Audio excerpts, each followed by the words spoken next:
آدمی کے دونوں قدم اس وقت تک حساب کی جگہ سے نہیں ہٹ سکتے جب تک اس سے ان چیزوں کے بارے میں پوچھ نہ لیا جائے: اپنی عمر کس کام میں خرچ کی، اپنے علم پر کیا عمل کیا، مال کہاں سے کمایا اور کہاں خرچ کیا،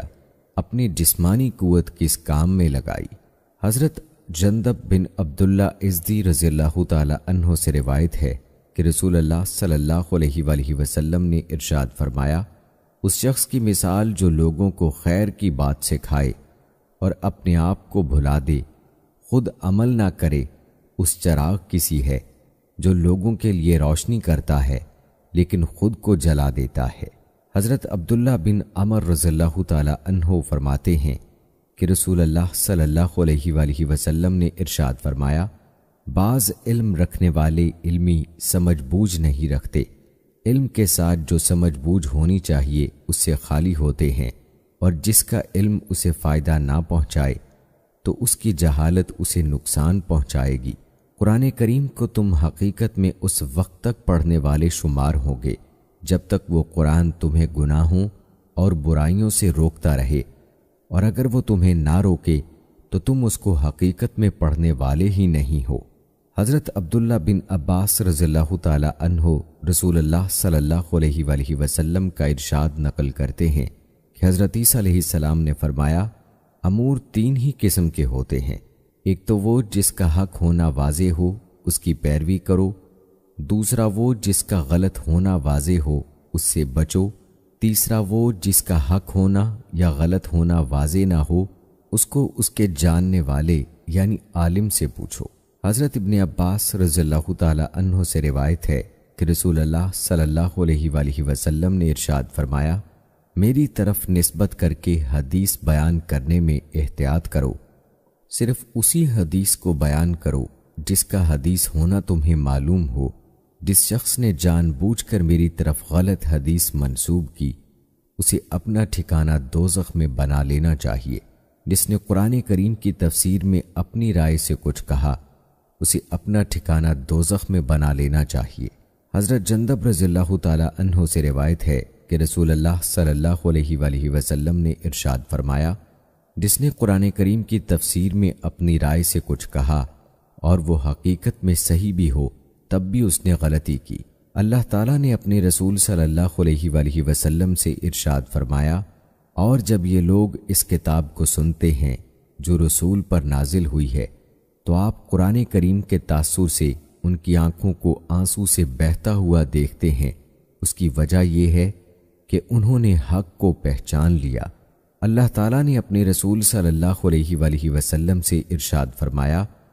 آپ میرے ان بندوں کو خوشخبری سنا دیجئے جو اس کلام الہی کو کان لگا کر سنتے ہیں، پھر اس کی اچھی باتوں پر عمل کرتے ہیں، یہی لوگ ہیں جن کو اللہ تعالیٰ نے ہدایت دی ہے اور یہی عقل والے ہیں۔ ایک جگہ ارشاد ہے: اللہ تعالیٰ نے بہترین کلام یعنی قرآن کریم نازل فرمایا ہے۔ وہ کلام ایسی کتاب ہے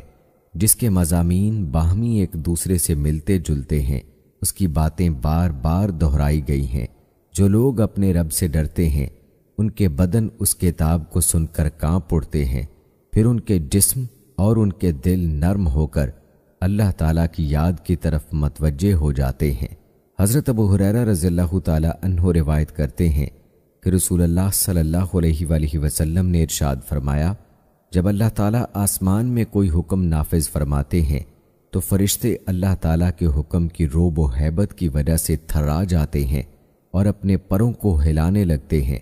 فرشتوں کو اللہ تعالیٰ کا ارشاد اس طرح سنائی دیتا ہے جیسے صاف چکنے پتھر پر زنجیر کھینچنے کی آواز ہوتی ہے۔ پھر جبکہ فرشتے کے دلوں سے گھبراہٹ دور کر دی جاتی ہے تو ایک دوسرے سے دریافت کرتے ہیں کہ تمہارے پروردگار نے کیا حکم دیا؟ وہ کہتے ہیں کہ حق بات کا حکم فرمایا، اور واقعی وہ عالی شان ہے، سب سے بڑا ہے۔ اللہ تعالیٰ کا ارشاد ہے: لوگو، تمہارے پاس تمہارے رب کی طرف سے ایک ایسی کتاب آئی ہے جو سراسر نصیحت اور دلوں کی بیماری کے لیے شفا ہے، اور اچھے کام کرنے والوں کے لیے اس قرآن میں رہنمائی اور عمل کرنے والے مومنین کے لیے ذریعہ رحمت ہے۔ آپ کہہ دیجئے کہ لوگوں کو اللہ تعالیٰ کے اس فضل و مہربانی یعنی قرآن کے اترنے پر خوش ہونا چاہیے۔ یہ قرآن اس دنیا سے بدرجہ بہتر ہے جس کو وہ جمع کر رہے ہیں۔ اللہ تعالیٰ کا ارشاد ہے، جو لوگ قرآن کریم کی تلاوت کرتے رہتے ہیں اور نماز کی پابندی کرتے ہیں اور جو کچھ ہم نے ان کو دیا ان میں سے پوشیدہ اور اعلانیہ خرچ کیا کرتے ہیں، وہ یقیناً ایسے تجارت کی امید لگائے ہوئے ہیں جس کو کبھی نقصان پہنچنے والا نہیں، یعنی ان کو ان کے اعمال کا اجر و ثواب پورا دیا جائے گا۔ اللہ تعالیٰ کا ارشاد ہے، قرآن کریم اپنی عظمت کی وجہ سے ایسی شان رکھتا ہے، اگر ہم اس قرآن کو کسی پہاڑ پر نازل کرتے اور پہاڑ میں شعور و سمجھ ہوتی تو آپ اس پہاڑ کو دیکھتے کہ وہ اللہ تعالیٰ کے خوف سے دب جاتا اور پھٹ جاتا۔ حضرت ابو سعید رضی اللہ تعالیٰ عنہ فرماتے ہیں کہ رسول اللہ صلی اللہ علیہ وآلہ وسلم حدیث قدسی میں اپنے رب کا یہ ارشاد نقل فرماتے ہیں، جس شخص کو قرآن شریف کی مشغولی کی وجہ سے ذکر کرنے اور دعائیں مانگنے کی فرصت نہیں ملتی، میں اس کو دعائیں مانگنے والوں سے زیادہ عطا کرتا ہوں، اور اللہ تعالیٰ کے کلام کو سارے کلاموں پر ایسی ہی فضیلت ہے جیسے خود اللہ تعالیٰ کو تمام مخلوق پر فضیلت ہے۔ حضرت ابو ذر غفاری رضی اللہ تعالیٰ عنہ روایت کرتے ہیں کہ رسول اللہ صلی اللہ علیہ وآلہ وسلم نے ارشاد فرمایا، تم لوگ اللہ تعالیٰ کا قرب اس چیز سے بڑھ کر کسی اور چیز سے حاصل نہیں کر سکتے جو خود اللہ تعالیٰ سے نکلی ہے، یعنی قرآن کریم۔ حضرت جابر رضی اللہ تعالیٰ عنہ سے روایت ہے کہ نبی کریم صلی اللہ علیہ وآلہ وسلم نے ارشاد فرمایا، قرآن کریم ایسے شفاعت کرنے والا ہے جس کی شفاعت قبول کی گئی، اور ایسا جھگڑا کرنے والا ہے کہ اس کا جھگڑا تسلیم کر لیا گیا۔ جو شخص اس کو اپنے آگے رکھے یعنی اس پر عمل کرے اس کو یہ جنت میں پہنچا دیتا ہے، اور جو اس کو پیٹھ پیچھے ڈال دے یعنی اس پر عمل نہ کرے اس کو یہ جہنم میں گرا دیتا ہے۔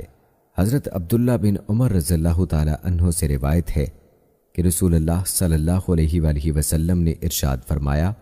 روزہ اور قرآن کریم دونوں قیامت کے دن بندے کے لیے شفاعت کریں گے۔ روزہ عرض کرے گا، اے میرے رب، میں نے اس کو کھانے اور نفسانی خواہش پوری کرنے سے روکے رکھا، میری شفاعت اس کے بارے میں قبول فرمائیے۔ قرآن کریم کہے گا، میں نے اسے رات کو سونے سے روکا کہ یہ رات کو نوافل میں میری تلاوت کرتا تھا، میری شفاعت اس کے بارے میں قبول فرمائیے۔ چنانچہ دونوں اس کے لیے سفارش کریں گے۔ حضرت عمر رضی اللہ تعالی عنہ فرماتے ہیں کہ نبی کریم صلی اللہ علیہ وآلہ وسلم نے ارشاد فرمایا،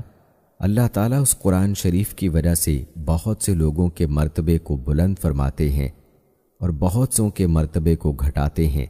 یعنی جو لوگ اس پر عمل کرتے ہیں اللہ تعالیٰ ان کو دنیا اور آخرت میں عزت عطا فرماتے ہیں، اور جو لوگ اس پر عمل نہیں کرتے اللہ تعالیٰ ان کو ذلیل کرتے ہیں۔ حضرت ابو ذر رضی اللہ تعالیٰ عنہ روایت کرتے ہیں کہ رسول اللہ صلی اللہ علیہ وآلہ وسلم نے مجھے ارشاد فرمایا، قرآن کریم کی تلاوت اور اللہ تعالیٰ کے ذکر کا اہتمام کیا کرو، اس عمل سے آسمانوں میں تمہارا ذکر ہوگا اور یہ عمل زمین میں تمہارے لیے ہدایت کا نور ہوگا۔ حضرت عبداللہ بن مسعود رضی اللہ تعالی عنہ نے ارشاد فرمایا، جو شخص قرآن کریم کا ایک حرف پڑھے اس کے لیے ایک حرف کے بدلے ایک نیکی ہے، اور ایک نیکی کا اجر 10 نیکی کے برابر ملتا ہے۔ میں یہ نہیں کہتا کہ سارا الف لام میم ایک حرف ہے، بلکہ الف ایک حرف، لام ایک حرف اور میم ایک حرف ہے، یعنی یہ 3 حروف ہوئے، اس پر 30 نیکیاں ملیں گی۔ حضرت ابو ہریرہ رضی اللہ تعالی عنہ فرماتے ہیں کہ رسول اللہ صلی اللہ علیہ وآلہ وسلم نے ارشاد فرمایا، قرآن شریف سیکھو پھر اس کو پڑھو، اس لیے کہ جو شخص قرآن شریف سیکھتا ہے اور پڑھتا ہے اور تہجد میں اس کو پڑھتا رہتا ہے، اس کی مثال اس کھلی تھیلی کی سی ہے جو مشک سے بھری ہوئی ہو کہ اس کی خوشبو تمام مکان میں پھیلتی ہے، اور جس شخص نے قرآن کریم سیکھا پھر باوجود اس کے کہ قرآن کریم اس کے سینے میں ہے وہ سو جاتا ہے، یعنی اس کو تہجد میں نہیں پڑھتا، اس کی مثال اس مشک کی تھیلی کی طرح ہے جس کا منہ بند کر دیا گیا ہو۔ حضرت عمران بن حسین رضی اللہ تعالی عنہ فرماتے ہیں کہ میں نے رسول اللہ صلی اللہ علیہ وآلہ وسلم کو یہ ارشاد فرماتے ہوئے سنا، جو شخص قرآن مجید پڑھے اسے قرآن کے ذریعے اللہ تعالیٰ سے ہی سوال کرنا چاہیے۔ عنقریب ایسے لوگ آئیں گے جو قرآن مجید پڑھیں گے اور اس کے ذریعے لوگوں سے سوال کریں گے۔ حضرت سعد بن ابی وقاص رضی اللہ تعالی عنہ فرماتے ہیں کہ میں نے رسول اللہ صلی اللہ علیہ وآلہ وسلم کو یہ ارشاد فرماتے ہوئے سنا، یہ قرآن کریم فکر بے قراری پیدا کرنے کے لیے نازل ہوا ہے، جب تم اسے پڑھو تو رویا کرو، اگر رونا نہ آئے تو رونے والوں جیسی شکل بنا لو، اور قرآن شریف کو اچھی آواز سے پڑھو، کیونکہ جو شخص اسے اچھی آواز سے نہ پڑھے وہ ہم میں سے نہیں ہے، یعنی ہماری کامل اتباع کرنے والوں میں سے نہیں ہے۔ حضرت ابو ہریرہ رضی اللہ تعالی عنہ روایت کرتے ہیں کہ رسول اللہ صلی اللہ علیہ وآلہ وسلم نے ارشاد فرمایا، اللہ تعالیٰ اتنا کسی کی طرف توجہ نہیں فرماتے جتنا کہ اس نبی کی آواز کو توجہ سے سنتے ہیں جو قرآن کریم خوش الحانی سے پڑھتا ہے۔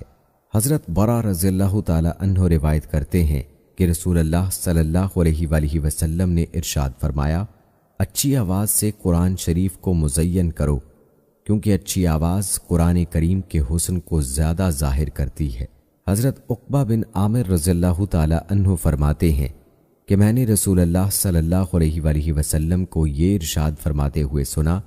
قرآن کریم آواز سے پڑھنے والے کا ثواب اعلانیہ صدقہ کرنے والے کی طرح ہے، اور آہستہ پڑھنے والے کا ثواب چھپ کر صدقہ کرنے والے کی طرح ہے۔ حضرت عبداللہ بن عمر رضی اللہ تعالی عنہ سے روایت ہے کہ نبی کریم صلی اللہ علیہ وآلہ وسلم نے ارشاد فرمایا، قیامت کے دن صاحب قرآن سے کہا جائے گا، قرآن شریف پڑھتا جا اور جنت کے درجوں پر چڑھ